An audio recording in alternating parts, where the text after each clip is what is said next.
우리는 살아가면서 여러 사람들을 만나고 또 여러 사람들의 이야기를 듣지만 그 중에 꼭 알아야 할 분이 있습니다. 아주 독특한 성격을 가진 예수님이십니다.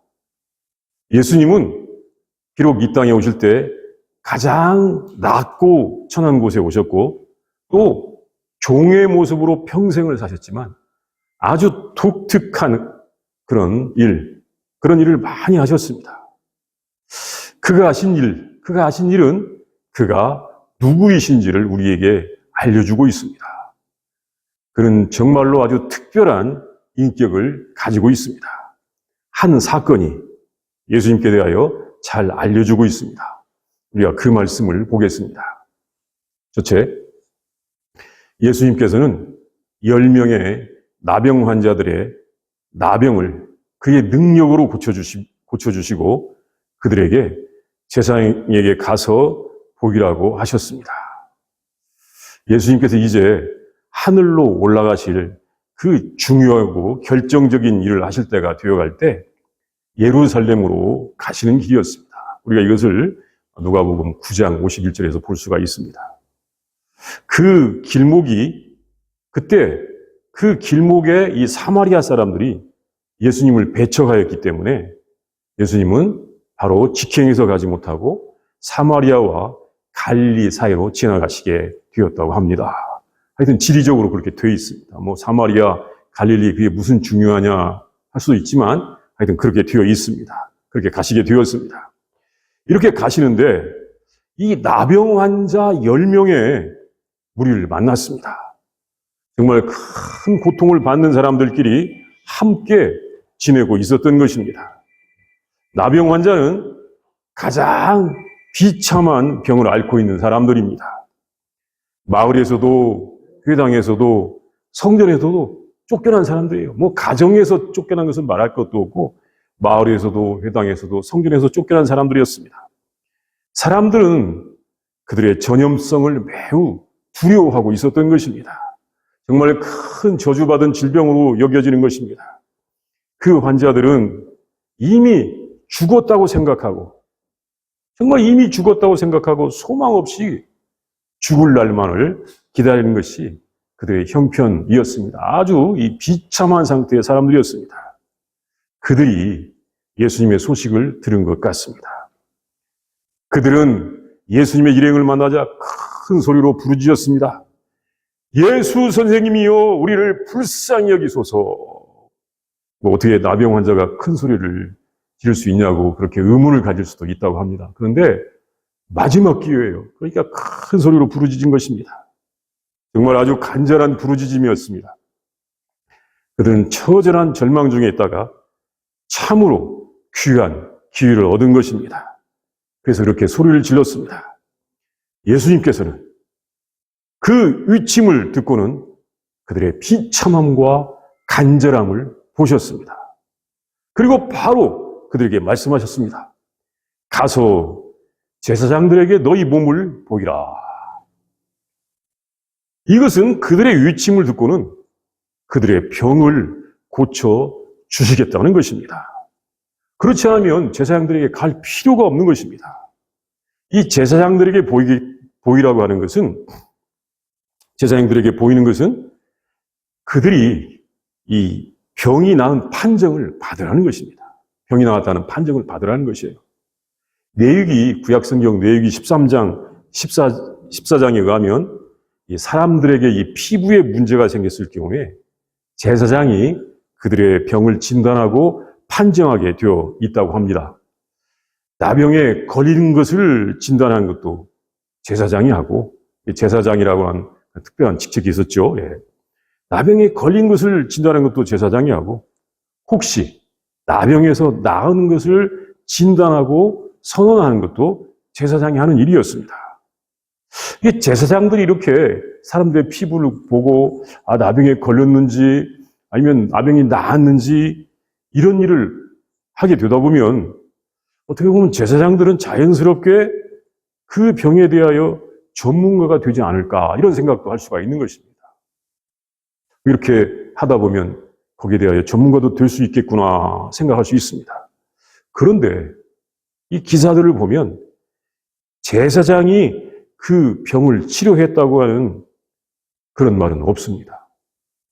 그 병을 치료했다고 하는 제사장은 없었던 것 같습니다. 이때 그 나병 환자들이 제사장들에게 갈 이유가 있다면 이제는 병에서 나음을 받았다. 병에서 깨끗하게 되었다고 하는 그 판정을 받으라는 것입니다. 얼마나 좋은 말씀입니까?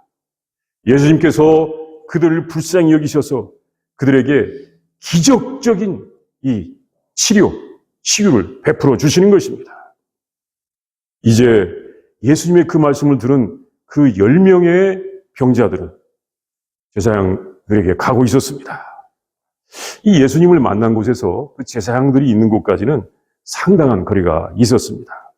대개 제사장들은 예루살렘 성전에서 이렇게 일했기 때문에 그곳까지 가야 했던 것입니다. 그렇게 그들이 가는 중에 놀라운 일이 발생하였습니다. 그들의 몸이 깨끗하게 된 것입니다. 그들의 질병이 싹 떠나고 그들이 건강하게 된 것입니다. 죽을 날만 기다리던 사람들에게 그 질병이 사라지고 그들의 몸이 깨끗하게 된 것입니다. 기적이 일어난 것입니다. 이것은 그들이 듣고 믿고 있었던 대로 예수님께서 메시아, 구세주신 것을 입증하는 것입니다. 오래전부터 이 구세주가 오시면 그렇게 나병 환자도 깨끗함을 받는다고 하는 믿음이 있었습니다. 우리가 이것을 누가복음 7장 22절에서 볼 수가 있는데 오늘 굳이 찾지는 않겠습니다. 메시아가 오시면 나병 환자도 나을 수가 있다. 그런 믿음이 있었던 것입니다. 나병 환자를 깨끗하게 하실 분은 구세주이셨던 것입니다.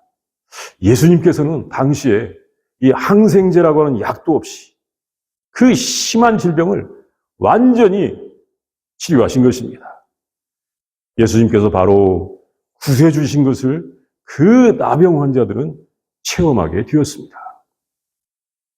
둘째, 예수님의 말씀으로 그 나병에서 깨끗함을 받은 사람들 중에서 한 명은 하나님께 영광을 돌리며 예수님께로 돌아와서 예수님께 엎드려 경배하며 감사를 드렸습니다. 예수님의 말씀을 듣고는 제사장들에게 자기들의 몸을 보이기 위하여 가던 그 나병 환자들이 자기들의 몸이 깨끗하게 된 것을 알게 되었습니다. 이제 그들은 기뻐하면서 그들이 건강하게 되었다고 하는 그 판정을 받을 것을 기대하게 되었습니다. 야, 이제 우리가 건강하게 되었어. 이제 제사장에 가서 우리가 깨끗하게 된 것을 판정받고 집으로 돌아가서 행복을 되찾자. 이런 큰 기쁨이 그들에게 있었습니다. 그래서 그들은 감사하면서 하나님께 영광을 돌리면서 제사장을 향하여 가고 있었습니다. 제사장한테 가야지 하고 가고 있었던 것입니다.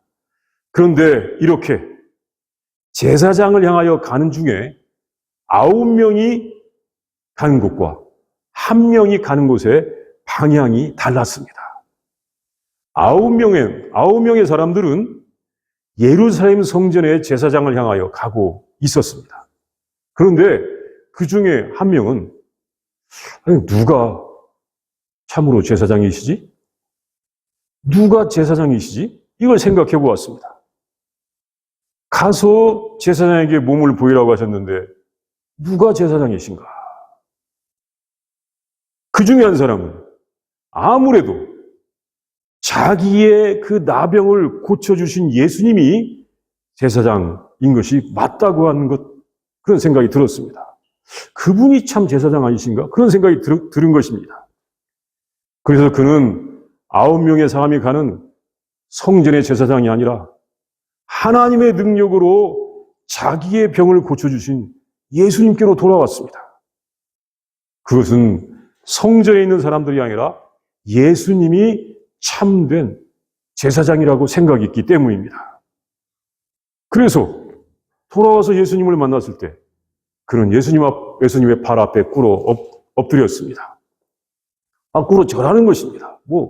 우리 식으로 생각하면 큰 절을 올려도 괜찮지요? 그렇지 않습니까? 그리고 감사를 드렸습니다. 아니, 그렇게 하지 않을 수 없었을 것입니다. 자신의 저주받은 질병을 완전히 고쳐주신 그분을 만났는데 그렇게 발 앞에 엎드리고 절하고 감사하지 않을 수가 없는 것입니다. 그래서 그는 그렇게 경배를 했습니다. 그때 예수님은 물으셨습니다. 아니, 10사람이 다 깨끗함을 받지 아니하였느냐? 그 9은 어디 있느냐? 이 이방인 외에는 하나님께 영광을 돌리러 온 자가 없느냐? 그리고 그에게 일어나 가라. 내 믿음이 너를 구원하였느니라 말씀하셨습니다. 그때 예수님께로 와서 경배한 사람은 유대인들이 아니라 유대인들에게 멸시, 천대를 받던 사마리아 사람이었습니다. 그 사마리아 사람은 예루살렘 성전의 제사장들에게 가지 않고 예수님께로 돌아왔습니다. 그것은 예수님이 진정한 제사장이라고 생각했기 때문입니다. 진정한 제사장은 예수님이시구나 이렇게 생각했기 때문입니다. 그래서 진정한 제사장에게 자신의 몸을 보이고 자신이 나은 것을 판정받고 싶었던 것입니다. 그런데 유대인들은 예루살렘 성전에 가는 중에 자기의 몸이 깨끗해진 것을 발견하고 기쁘고 감사하고 찬송도 불렀겠지만 그 사람들은 기쁘지도 않았고 감사하지도 않았고 찬송도 부르지 않았고 하나님께 영광을 안 돌렸을 것이다. 천만의 말씀입니다. 아니, 그 병에서 나았는데 기쁘지 않은 사람이 어디 있고 감사하지 않은 사람이 어디 있고 찬송 부르지 않은 사람이 어디 있겠습니까? 다 불렀을 것입니다. 그러나 그들은 아직도 제사장이 예루살렘 성전에 있는 것으로 생각하고 있었던 것입니다. 그렇게 생각한 것이 그들의 관습이었습니다. 제사장은 성전에 있지. 성전에서 제사도 드리고 사물을 보고 있지. 그들에게 가서 몸을 보이고 얼른 집으로 돌아가야 해. 이 사실 이 제사장이라고 하는 직책은 하나님과 백성의 중보자로서 백성들의 죄를 해결하기 위해서 제사를 드려주고 위에서 기도해주고 백성들의 고통을 해결하기 위해서 노력하고 아픔을 치료해주고 또 위로도 해주고 구제도 하고 하나님의 말씀을 가르쳐주는 아주 중요한 일을 하는 것입니다. 정말 중요한 역할을 하는 것입니다. 사실 당시에 제사장들이 제대로 했더라면 비록 정부가 무능할지라도 그 헤롯 왕의 정부가 무능할지라도 또 로마의 총독부가 억압했을지라도 백성들은 참으로 안식과 평강을 누릴 수 있어야 했던 것입니다. 그런데 당시의 성전의 제사장들은 그 역할을 제대로 하지 못하고 있었던 것입니다. 그 제사장들은 타락하고 부패한 사람들로서 백성들은 그들 때문에 큰 고통을 당하고 있었습니다. 그래서 종려주일에, 사실 오늘이 지금 종려주일 아닙니까? 그 종려주일에 예수님께서 그 예루살렘에 가셔서 성전을 청결하게 하신 거 아니었습니까? 왜? 제사장들이 타락했기 때문에 그랬던 것입니다. 이렇게 타락한 성전의 제사장들 대신에 당시에 그 백성들을 돌보고 치유하고 섬기신 분은 예수님이십니다. 예수님께서 진정한 제사장, 사실 제사장의 역할을 하고 있었습니다. 사실 성경은 예수님이 한 명의 제사장일 뿐이 아니라 제사장들이 있는 성전 자체라고 말씀하고 있습니다. 이게 요한복음 2장 21절 말씀인데 전에도 가끔 한 번씩 보았기 때문에 오늘 그냥 넘어가겠습니다. 사실은 예수님께서 제사장들이 있는 성전 자체라고 말씀합니다. 그럼에도 불구하고 참 예수님께서 참으로 제사장인 것을 인정한 사람은 이방인이라고 멸시받는 사마리아 사람뿐이었던 것입니다. 유대인들은 자기들의 종교의 관습 속에서 누가 참으로 하나님과 사람들 사이에서 중재를 하고 있는지를 생각하지 못하고 있었던 것입니다. 그러니까 이것은 잘못된 종교의 관습이 그들의 눈을 멀게 하고 있었던 것입니다. 영적인 소경이 되게 했던 것입니다. 셋째, 참된 제사장은 예수님이십니다. 예수님은 영원한 대제사장이십니다. 우리를 치료하실 뿐 아니라 양이나 염소의 피가 아닌 자신의 피로서 우리들의 죄를 용서하신 대제사장이십니다. 이 나병에서 나온 유대인들은 자기들의 관습대로 예루살렘 성전을 향하여 갔지만 예수님께로 돌아온 사마리아 사람은 내 믿음이 너를 구원하였느니라 라고 하는 예수님의 선포를 들었습니다. 그의 믿음이 그를 구원했습니다. 이것은 예수님께서 참된 제사장인 것을 알려주시는 것입니다. 하나님과 우리 사이에 참된 중보자이신 것을 알려주신 것입니다. 예수님께서 그의 몸을 깨끗하게 치료하신 것뿐만 아니라 그의 영혼도 깨끗하게 하여 주시고 하나님께 가는 길을 주신 것입니다. 하나님께서는 예수님이 참된 제사장, 심지어 대제사장이라고 전해주고 있습니다. 이 chief priest, 대제사장이라고 전해주고 있습니다. 우리가 이 히브리서 말씀에서 이것을 많이 볼 수가 있습니다. 우리가 성경을 좀 찾아서 같이 읽겠습니다. 히브리서 4장 14절 말씀입니다. 같이 읽겠습니다. 시작. 그러므로 우리에게 큰 대제사장이 계시니 승천하시니 곧 하나님의 아들 예수시라. 우리가 믿는 도리를 굳게 잡을지어라. 예. 히브리서 또 5장 말씀에서도 또 볼 수가 있습니다. 우리 5장 10절 말씀을 한번 보겠습니다. 바로 옆에 있죠. 히브리서 5장 10절 말씀. 예. 히브리서 5장 10절 말씀 우리 같이 읽겠습니다. 시작. 하나님께 멜기세덱의 반차를 따른 대제사장이라 칭함을 받으셨느니라. 아멘. 이 히브리서 4장부터 9장까지는 예수님께서 영원하고 또 참되신 대제사장이라는 것을 우리에게 전해주고 있습니다. 이 히브리서 4장부터 9장까지가 쭉 그런 말씀이 나오고 있습니다.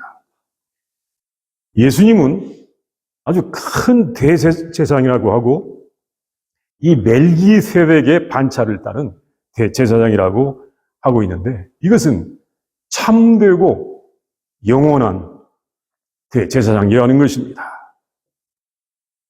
참되고 영원한 대제사장. 이렇게 참되고 영원한 대제사장이신 예수님이 좋은 성전을 가지고 있다고 하는 유대인들에게는 보이지 않았고 이 멸시받고 천대받고 고통받았던 사마리아 사람의 눈에 보였다고 하는 것이 하나의 신앙의 신비인 것입니다. 큰 고통을 받던 사마리아 사람은 그 고통에서 치료를 받자마자 바로 참된 제사장에게 찾아와서 감사를 드리면서 하나님께 영광을 돌릴 수가 있었고 예수님으로 말미암아 영원한 구원을 받을 수가 있었던 것입니다. 이것은 타락하고 부패한 예루살렘 성전에 가는 것이 아니라 예수님께로 오는 것이 하나님께 영광을 돌린다고 하는 것을 전해주는 말씀이기도 하는 것입니다. 예루살렘 성전 아주 웅장하고 아름다운 건물을 가지고 있었지만 거기에 가는 것이 하나님께 영광을 돌리는 것이 아니라 정말 예수님 같은 나그네 그분에게 왜냐하면 예수님은 진정으로 백성들을 위로하고 하나님과 백성들 사이에서 중재 역할을 하셨기 때문에 거기에 오는 것이 하나님께 영광을 돌린다고 하는 말씀인 것입니다. 예수님은 우리를 구원하실 수 있는 영원한 대제사장이십니다. 우리 이것을 히브리서 7장 24절 25절 말씀에서 우리가 볼 수가 있거든요. 한번 거기도 같이 읽어볼까요? 바로 한 장만 넘기면 볼 수가 있습니다. 히브리서 7장 24절 25절 말씀 같이 읽겠습니다. 시작. 예수는 영원히 계심으로 그 제사장 직분도 갈리지 아니하느니라. 그러므로 자기를 힘입어 하나님께 나아가는 자들을 온전히 구원하실 수 있으니 이는 그가 항상 살아계셔서 그들을 위하여 간구하심이라. 예수님은 우리를 구원할 수 있는 영원한 대제사장이십니다. 특별히 예수님께서는 이 땅에 계실 때 사람들의 모든 고통을 다 치료하셨을 뿐만 아니라 또 스스로는 고통을 당하시고 눈물의 기도를 드리시면서 우리를 죄에서 구원하셨습니다. 우리의 고통은 주님이 치료해 주시고 자기는 스스로 큰 고통을 당하시고 눈물의 기도를 드리시면서 우리들을 죄에서 구원해 주신 것입니다. 이렇게 백성들이 죄에서 구원을 받도록 중재하는 것이 제사장의 역할인데 그 일을 예수님께서 하신 것입니다. 어차피 우리가 히브리서를 폈으니까 한 번 더 읽겠습니다. 히브리서 5장 7절에서 10절 말씀. 바로 옆에 있죠. 히브리서 5장 7절에서 10절 말씀. 같이 읽겠습니다. 시작. 그는 육체에 계실 때 자기를 죽음에서 능히 구원하실 이에게 심한 통곡과 눈물로 간구와 소원을 올렸고 그의 경건하심으로 말미암아 들으심을 얻었느니라. 그가 아들이시면서도 많으신 고난으로 순종함을 배워서 온전하게 되셨은즉 자기에게 순종하는 모든 자에게 영원한 구원의 근원이 되시고 하나님께 멜기세덱의 반차를 따른 대제사장이라 칭함심을 받으셨느니라. 아멘. 네. 여기서 이 특별히 멜기세덱의 반차, 서열을 따른 대제사장이라고 하는 말씀은 참된 평화, 샬롬의 왕이라고 하는 말씀도 포함합니다. 특별히 철저하게 자기를 부인한 모습입니다. 이것은 예수님께서 십자가에서 아주 절정으로 보여주신 모습인 것입니다. 오늘은 2026년 종려주일이요, 순환주일입니다. 다음 주일은 부활주일입니다. 하나님의 아들 예수님께서 이 인류의 구원을 위해서 이 불의하고 타락한 성전을 청결하게 하시면서 자신의 몸으로 새로운 성전을 세우시기 위하여 예루살렘에서 죽어주시는 그 주간을 기념하는 주간입니다.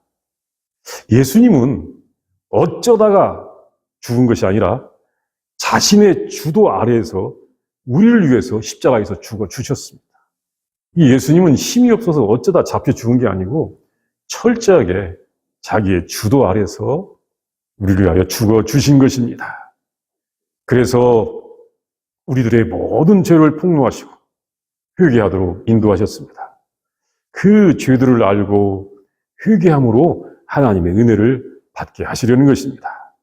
우리는 우리의 죄를 회개함으로 구원을 받습니다. 어떤 사람들은 스스로 구원의 확신을 가지면 구원을 받는다라고 생각하는 것 같은데 그렇게 구원받는 것이 아닙니다. 구원의 확신 갖는다고 구원받는 게 아닙니다. 구원은 예수님께로 와서 죄를 회개할 때 예수님이 주시는 것입니다. 마치 예수님께로 돌아온 그 사마리아인처럼 대제사장이신 예수님께로 올 때 예수님이 주시는 것입니다. 예수님은 우리를 낫게 하시고 우리를 영원한 생명으로 이끄시는 참된 제사장이시고 더구나 대제사장이시고 우리에게 은혜를 주셔서 우리가 서로 은혜 안에서 살게 하십니다. 내가 은혜를 받았으니 그 은혜를 나누게 하시는 것입니다. 이번 순환주간에 더욱 예수님을 알기에 힘쓰고 예수님을 죽인 우리들의 죄, 특히 탐욕과 시기와 질투, 또 폭력을 회개하면서 우리 주님의 은혜가 가득하기를 바랍니다. 이 시간 우리 함께 기도하겠습니다. 먼저 말씀을 상상합니다. 한 사건을 상상해 보겠습니다. 예수님께서 저 예루살렘을 향하여 가시는 길에 그 처절한 나병 환자 10명이 예수님을 부릅니다. 예수 선생님이여 우리를 불쌍히 여기소서. 예수님은 그 말씀을 듣자마자 그들에게 가서 제사장에게 너희 몸을 보이라고 말씀하십니다.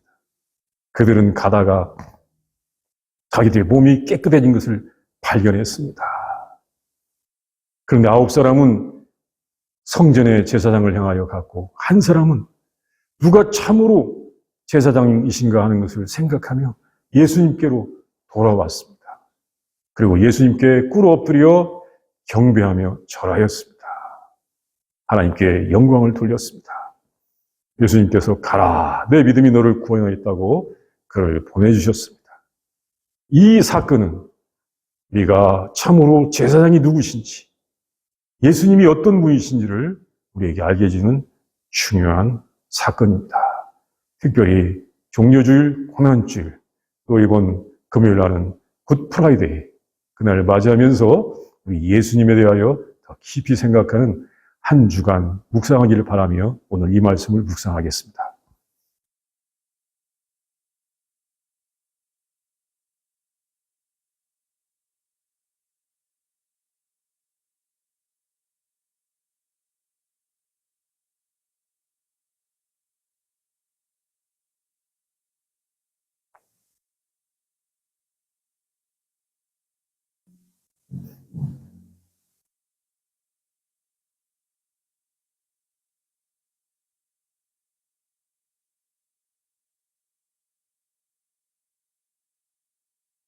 하나님 감사합니다. 우리에게 참으로 영원하시고 온전하신 대제사장 예수님을 알게 하여 주시니 진심으로 감사합니다. 하나님, 잘못된 인간의 종교의 패습을 따르지 않게 하여 주시옵시고, 하나님의 말씀을 따라서 하나님의 뜻이 무엇이고 하나님의 참사랑이 무엇이고 하나님께 주시는 생명이 무엇인지를 우리들이 더 잘 알게 하여 주시옵소서. 많은 병자들도 다 고쳐주시고 전능하신 능력으로 사랑을 베푸시고 치료하셨을 뿐만 아니라 가장 약한 사람처럼 되어서 또 우리의 죄를 용서하시기 위하여 십자가에서 죽으신 예수님을 우리가 바라보면서 참된 대제사장 우리 예수님을 알고 또 예수님을 예배하고 또 우리 예수님의 제자가 되는 우리 다 되게 하여 주시옵소서. 우리를 불쌍히 여기시고 긍휼을 베푸시고 우리가 정말 하나님의 뜻을 잘 알도록 인도하여 주시옵소서. 예수님의 이름으로 기도합니다. 아멘.